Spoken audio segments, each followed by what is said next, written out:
A numbers shift. I'm Jeff Stein with today's Iowa Politics Report. September is National Voter Registration Month. Now, we spoke earlier this week on the radio with Iowa Secretary of State Paul Pate, whose office handles elections in Iowa. If you missed that conversation, you can listen via the audio on demand section on the main page of KXEL.com. Now, each month, the Secretary's office publishes online the spreadsheet showing voter registration numbers. You can search by county, by party, by congressional district, etc. Overall, we have nearly 2.2 million registered voters here in Iowa, but roughly a third of those are in the inactive category. Those folks are still registered to vote and can show up to cast a ballot at any time, but because they have not voted in some time, they're classified as inactive voters.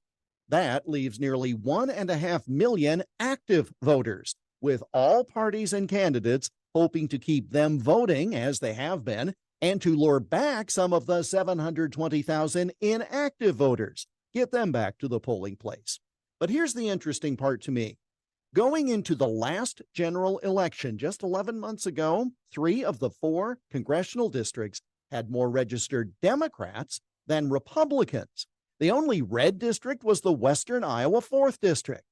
Today, it's an entirely different picture. Each of the 4 congressional districts has more active voters who are Republicans than Democrats. The margin is 7,000 more in the Southeast Iowa 1st District, 10,000 more red than blue in the Northeast Iowa 2nd District, 6,000 more Republicans in the South Central 3rd District, including Des Moines, and a whopping 113,000 more GOP active voters than Democrats in that Western Iowa 4th District. And similarly, then, in each of the 4 districts, the number of inactive Democrats outpaces the number of inactive Republicans, and by significant amounts.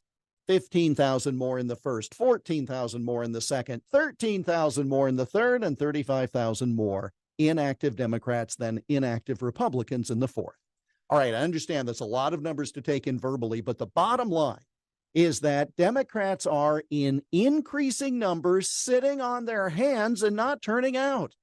And so it would not take many of those inactive Democrats in districts 1, 2, and 3 to show up and perhaps change the outcome of an election.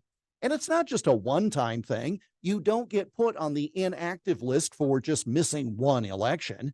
So this is a trend that has been growing in Iowa for some time, the failure of Democrats to get their voters to show up. If you're a Republican, you like the scenario, but don't get too comfortable, because registered voters who go inactive do so because they are not motivated to show up. All it takes is one candidate they really like, or conversely, one they really hate, to get them back into the voting habit. And with these numbers as noted, it may not take much for Iowa's red wave of last November to be a sea of blue the next time out. And that's the Iowa Politics Report for Wednesday, September 20 on Twitter, Instagram, Getter, Threads, and Truth Social at Iowa Politics. I'm Jeff Stein on News Talk 1540 KXEL.